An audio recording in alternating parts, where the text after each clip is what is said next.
So last week we talked about the power of the email list and how it is, I think, gold dust in your marketing. I think everything should be driving to making sure that you build your email list, because if anything else fails, at least you've got your contacts around. So we chatted about that, didn't we, last week? Yeah.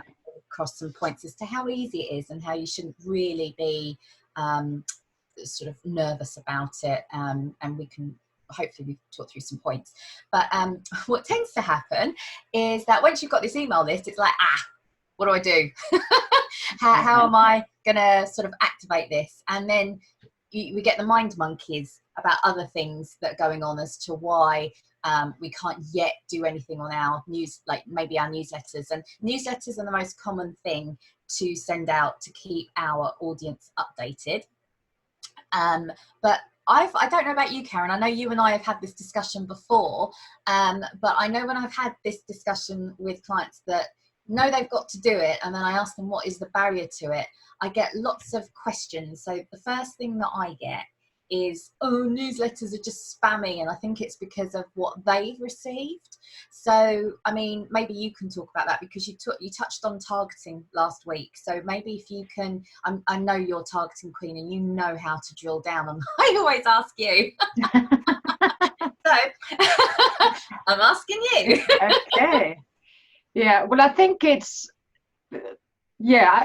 I've found that I get a lot of emails from people when you sign up for something, and then there's an automated quick succession of stuff that just keeps coming, and then after a few of those, then they go in for the sale. You know what I mean? And I this format obviously works for a lot of people. It's just doesn't always work for me, because I want to know how many emails I'm going to get and when.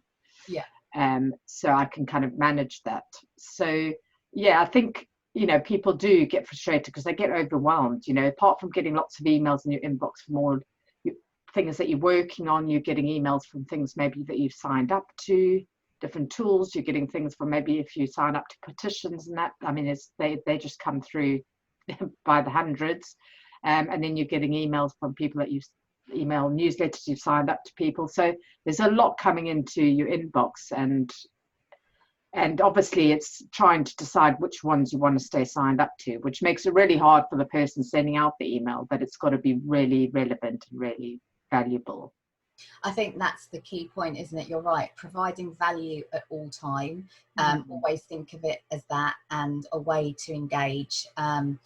I think let's try and change the perception. I think that we think it's spammy. We think, oh, it's salesy, it's icky.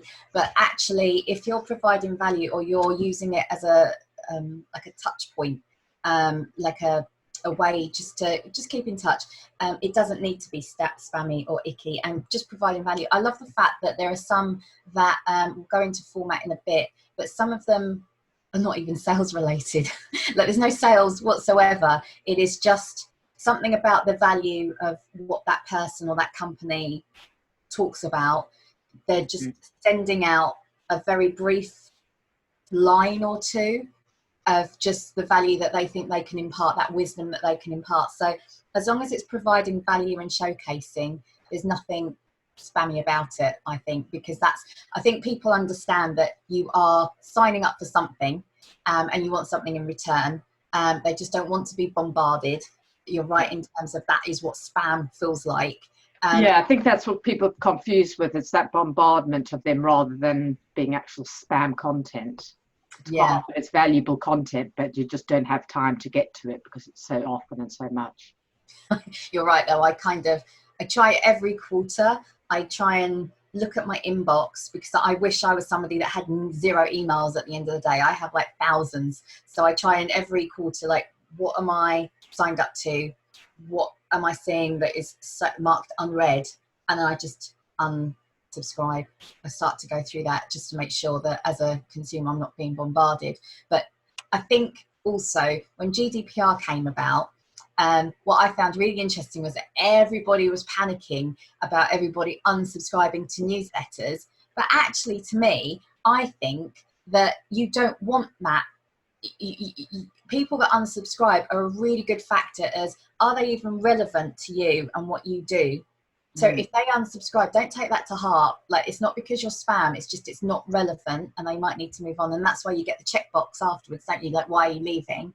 And then secondly, you don't want people wasting your time as well, because ultimately you want to grow, you need something out of it. You need to either grow the relationship, you need to make sure that these people are engaged. And if they're not, I think that if people do unsubscribe, and that's why GDPR, when everyone was worried, it's like, you want to start from scratch. Like, this is a good thing. You want to get dead leaves around you. Exactly. It's kind of a spring clean, isn't it? Because it's, and people have, I think, this obsession of sort of building a massive email list. But, you know, 1,000 people on an email list where 5% are engaged is worse than having, you know, 100 people on your list that are highly engaged. Yeah. So I would rather that. And the same goes for on your social media platforms. You know, it's a great analogy. It's like, why strive for likes? Yay, let's get to 1,000 likes, you know. It's like, why? If they're not engaged and they're not your audience, what is the point? Oh. I know, you know, some people say that you get obviously more traction, the higher numbers you get, you know, the algorithm might, you know, your post might show more. But at the end of the day, it's at some point it's going to all whittle down, and only those relevant people are going to be the ones following and engaging with you. So, yeah, I think that's really important, just to not get too sensitive about it, in sense of people that unsubscribe. And then the other thing that I get, and I don't know about you, again, it's mind monkeys here, but nobody wants to hear from me. Is the barrier that I actually encounter from clients, and I cannot stress this enough. You don't know that. Yeah, it's that you sort of, yeah, people don't want to hear from me, or, you know, they don't want to hear what I've got to say. Yes. Yeah. And that is really because at the moment you just don't know what to write about. Like, that's all it is. And I think that I have been pleasantly surprised in certain groups that I've been in, when somebody has sort of timidly said, oh, I've got a newsletter and I'll be doing videos every week.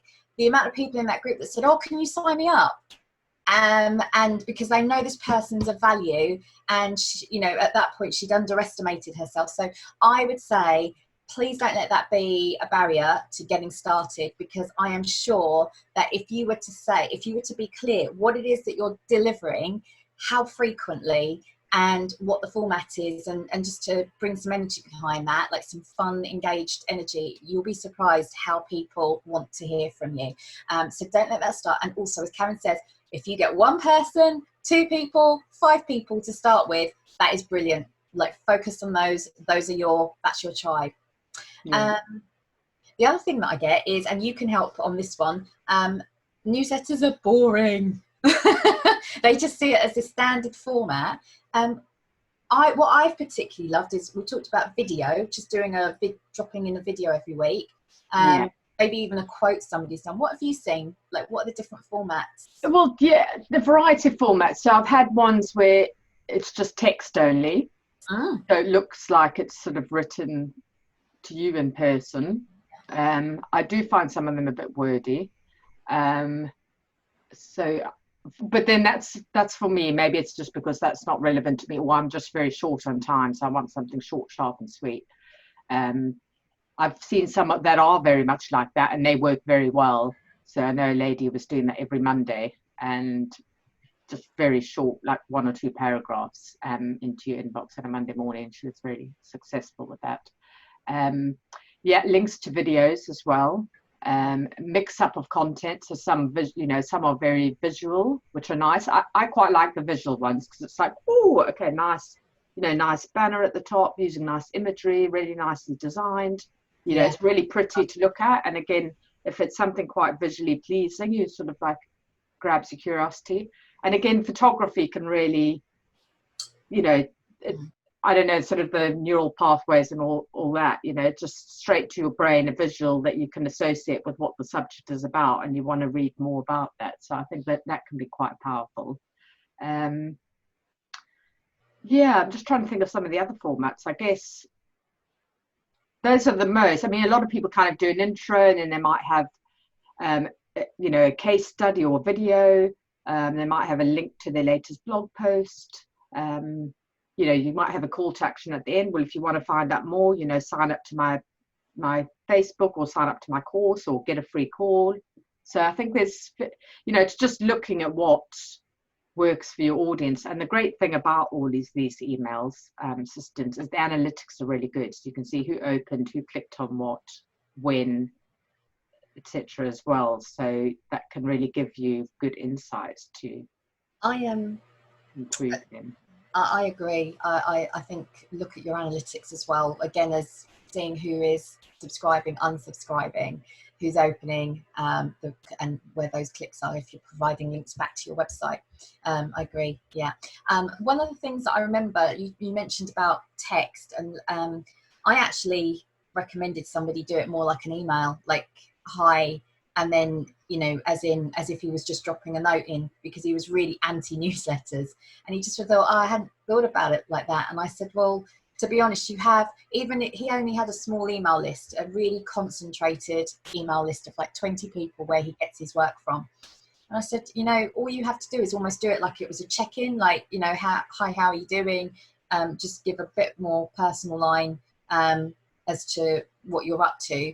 And then just, a little bit of news about, I just thought you'd like to know I've been testing this equipment and, using this for these shoots. And so really excited that if you've got any projects, let me know. We could talk about how we incorporate it. And it was a really nice way of keeping them up to date as to what is new that would enhance their marketing and their video needs. But also just really briefly, it just meant that somebody could just reply and go, oh, hi, hey mate, how's it going? And it was just really, the tone was just really relaxed. And I just thought that's just a simple way of doing it sometimes, but you have your list. What do you do afterwards? And then just to go into it, now I could go into perhaps this point for a complete chat myself, but a lot of I don't know what to write about is the other barrier. Sorry, say again. I was going to say, I don't know if anybody else has this, but they get complete freeze. And honestly, I just love just delving in there, opening up, going, you have so much to talk about, like so much. You just don't know you've got so much. So what I would say is that your newsletter, as a tip, should be in line with your content plan. And the way that I tend to break this down, and I absolutely love, I always rave about her because this was such a brilliant framework in my head. And if you can join, I love Janet Murray, she does her diary, as you know. I bought you one. Yes, thank you. Look at all of the dates that are in there.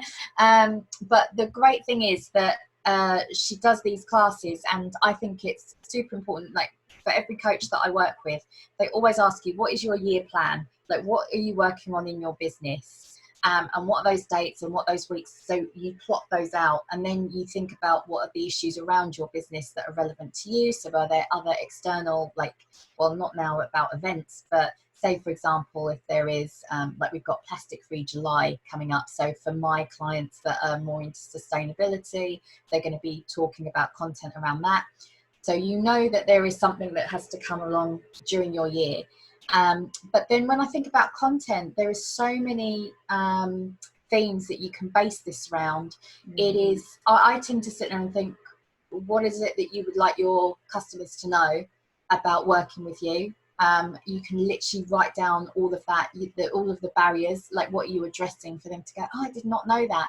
I think one of mine is, what are the facts? What are the facts that you think that they'd be like, I didn't know that, and that was of value, at least that's changed my perception. That could be something there. And you can just plot it out, can't you? I mean, you've done I think there's lots of, sorry? You've done your how-to videos. You could be sharing those. Yeah. So that's sort of built around people have gone, well, how does that work, and what tool do you use? And so just sort of showing some of those how-to videos. But a lot of the questions I get asked sort of around technologies, things like domains and hosting, and I don't understand how that works, and it's very difficult to explain. And because there's no real easy way to explain it. So if I'm going to figure it out one of these days and make it really simple, maybe I'll have to do an infographic or something to just show how it works in a very simplistic way. But it's those questions, I think, that and struggles that people have got that you can solve. I think that's really valuable to build content around that. Absolutely. I think putting that in a subject title that will make them go, "Oh, okay, yeah, I need to know that." That's the key of it all. It's writing something that will give them value, something that might cheer them up, like as well. Sometimes I think, you know, we forget that it is a way of saying, I saw this, I thought you'd like to share, or just it's Friday, just whatever the day is. I think the other thing about newsletters is choose your day. So if you know that it's on a Tuesday every week or a Thursday every week, just stick to that one day. But for me, what to write about, just think of, like we said before, the value that you're going to give, the answers that you're going to solve, the way that you get to build that know, like, trust factor. Like, so a little bit about yourself. I know you were saying about the long emails, but otherwise, yeah, I think that wraps up. We could do another session about content. Because there is things around sort of, I suppose, email subject lines and making sure whatever's in that is within the email as well. You know, a lot of people would do it as kind of clickbait to get you to open the email, and then it's got nothing to do with the email subject line. I think that's really so bad. Annoying. Yeah. Not answer my question. But I do think, you know, going back to one of the first points you raised was that it's really valuable. People have given you permission to email the inbox, and I think that's a hugely valuable tool to have. So by thanking them for doing that, I think you've got to make the effort to make some good valuable content for them. But it's like you say, really easy, and it's really good to stay top of mind as well. Yeah. So if you're not that visible on social media or on SEO and stuff like that, and again, SEO, it's down to the person searching for what you're giving, so you're not in front of their face. If you're not that visible on your social media platforms and people aren't seeing you, they soon forget, you know what I mean? They're soon like, oh, actually, I totally forgot that you did this, that, you know what I mean? So you just want to, it's a way of staying top of mind. Absolutely. I had a chat with had a chat where the customers, because it was a product or a service that they don't use every week, it was like, I'd use you more if I saw you more, and it would be relevant if it's in my inbox. So yeah, absolutely. Oh, well, I hope that's answered a few questions, broken down some like myths of what you can, you can't do.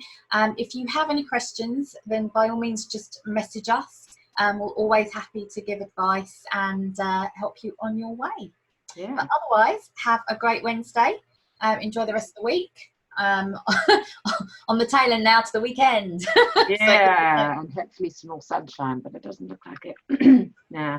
So take care, folks. Great to see you, and see you next week. Take care. Bye.